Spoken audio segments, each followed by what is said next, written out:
I think the road is the only thing today that's keeping us all together.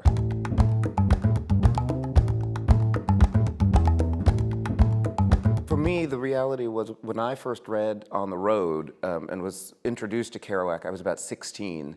And I remember thinking I was a young, black, gay kid in the American South. And I didn't feel, I loved the book. I thought it was a brilliant book.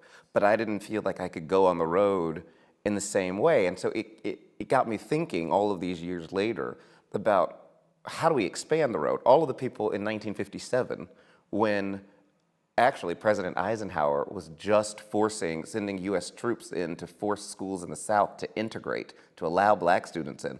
So the number of people who couldn't be on the road at the time is what fascinated me. So I thought, wow, let's try and think about today and contextualize it.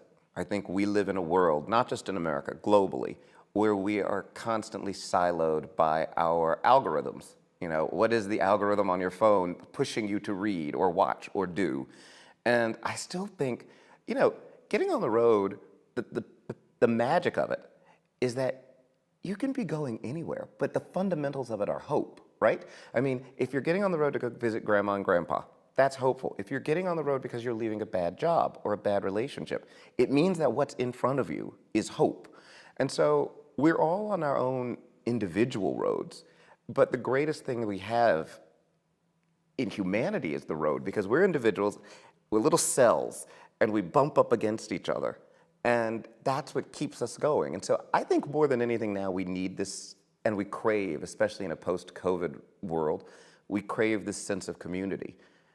And I will say, the other thing I'll say is, when I was out on the road with these travelers, we would go to RV parks. And they would be in New Mexico or Arizona, Colorado, wherever. And one thing that you would see is you'd see a big camper van with a bumper sticker that said, "I hate Biden," next to a camper van with a bumper sticker that said, "I hate Trump." But you would see those people interacting, and they were talking about where the cheapest place to get petrol was, or they were saying where the best chicken fried steak was down at exit 72.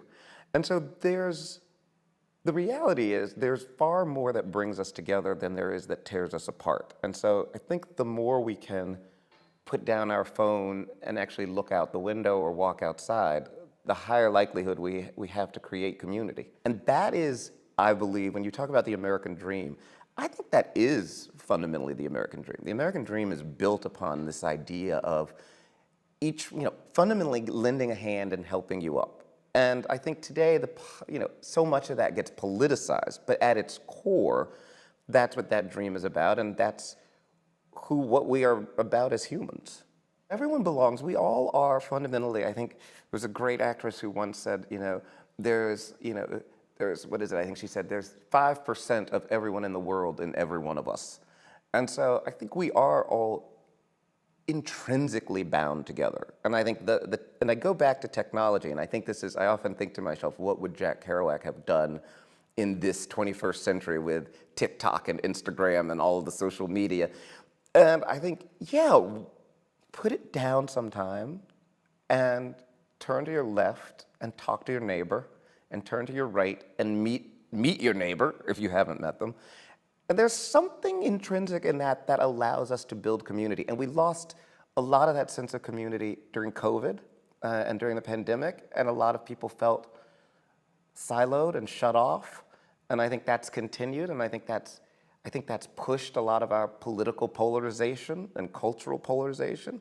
And I think the easiest and the simplest, and frankly, physically, the healthiest thing that we can all do for ourselves is build actual community together again. Hello, Locarno Film Festival. Thrilled to be here.